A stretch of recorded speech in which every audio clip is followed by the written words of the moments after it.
Hi, this is the voice of Heidie Calero with another economic capsule.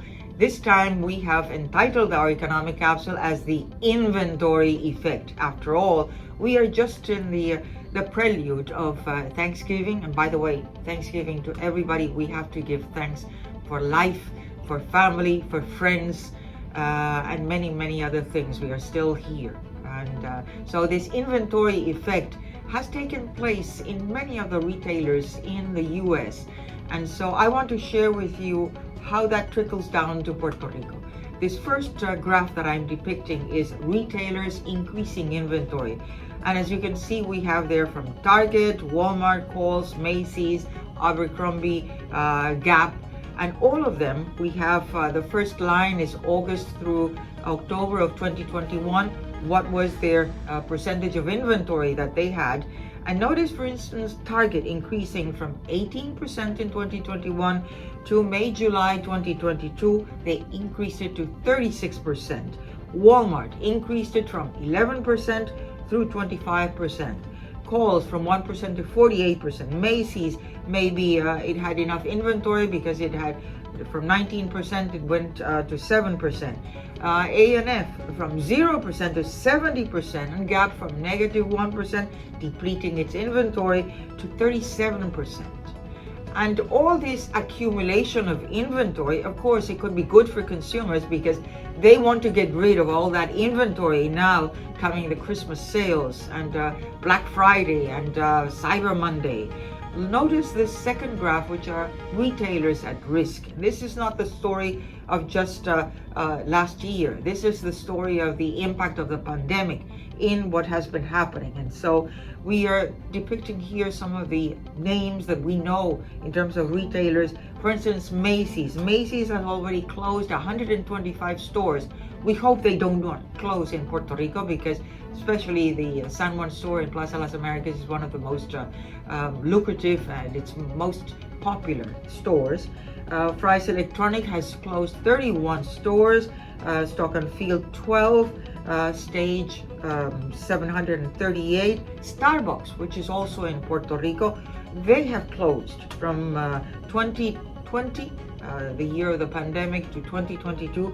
We have closed 500 stores. And here in Puerto Rico, they're expanding. Christopher and Banks, 499. Banana Republic, another store that we used to have here in Puerto Rico, closed at 130 stores. And some of these retailers have either been under Chapter 11 for rebuilding or trying to restructure themselves. Some of them are just full Chapter 7 in terms of bankruptcy. So retailers are at risk. And unlike the US, Puerto Rico has a tax on inventory. So many of these stores try not to have too much piling up their inventory, but of course their headquarters will send it to Puerto Rico. But they try to maintain a lower level because they have to pay tax on that inventory. So it's a razor that cuts both edges, huh?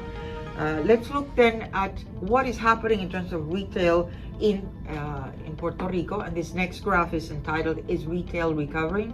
Again, from fiscal year 2007 through fiscal 2023 annualized. We have July, August, and those 2 months in terms of sales from the Department of Commerce, but we annualize that. If they were to continue with the same rhythm, what would be the year, the fiscal year in 2023?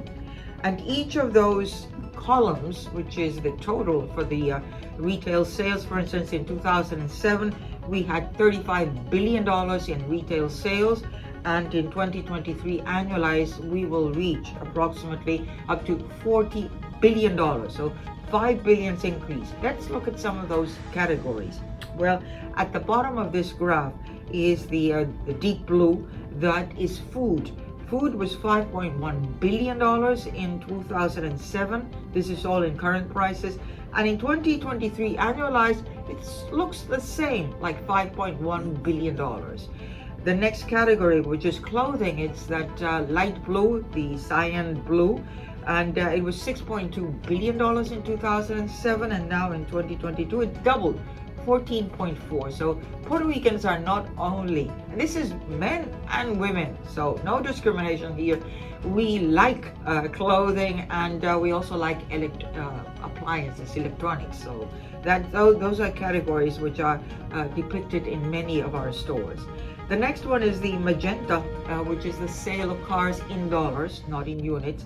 And again, from $3 billion, they have increased to $4.3 billion. The next category is gasoline, which, of course, with all this war of Russia and Ukraine, the price of oil has just skyrocketed. It has stabilized in the last few months, but don't kid yourself. It's not going to go down next year to $40 or $50 a barrel.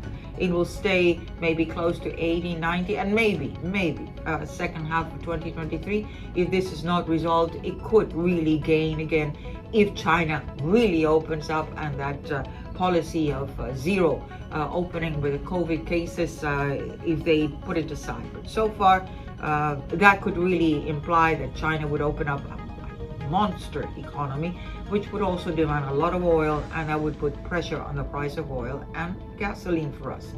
And then we have the restaurants, which are the segment in green, from $4 billion to approximately $2.5 billion. So they have not increased that much. And then that line that you see there is the jobs in the retail sector.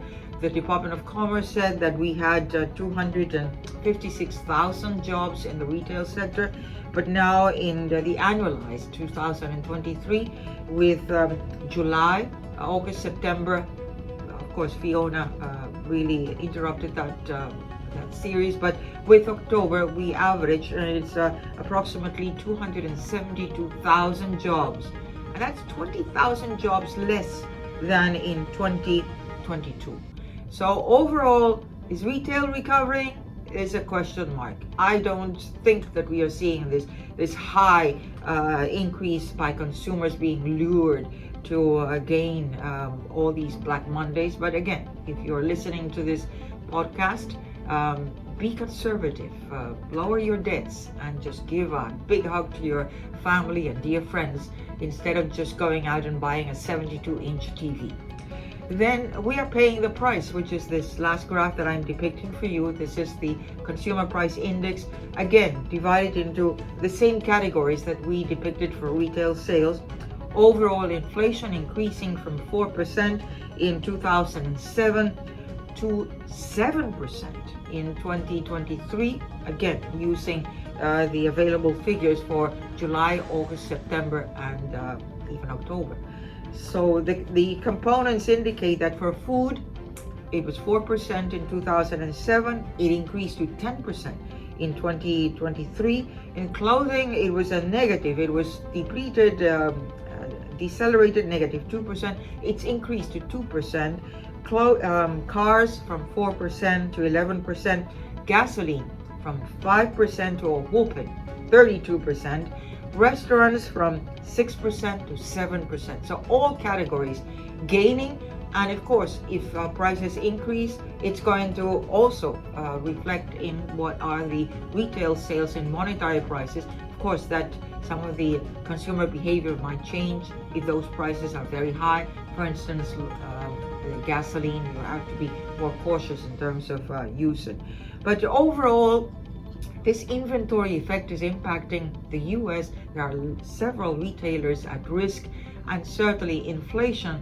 Don't kid yourself that 2023, if we fall into this recession, be it in the US or even a slowdown, or even in the continent in Europe, that they're talking about this global recession, that will result in lower prices.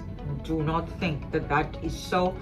Prices will still stay high, especially the war with Russia and Ukraine.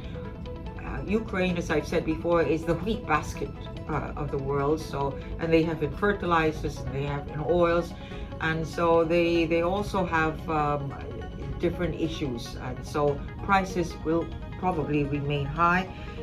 So overall, these retail sector is at risk. We have a lot of commercial space in many shopping centers in Puerto Rico, same as in the US. Every time these stores close, jobs are lost. And it's not only in the retail sector, but we are seeing it in the US in the high-tech sector. We are seeing it in the Twitters of this world. We are seeing it in Hewlett Packard. We are seeing it in Amazon. We are seeing the job market. Maybe the airlines are hiring more people now, but there are differences in terms of this job market. So my advice to you is be very careful with those bonuses that you will receive for Christmas, and just save, because it's going to be a very rainy day in 2023. We do not see the Puerto Rico economy really growing at a fast clip.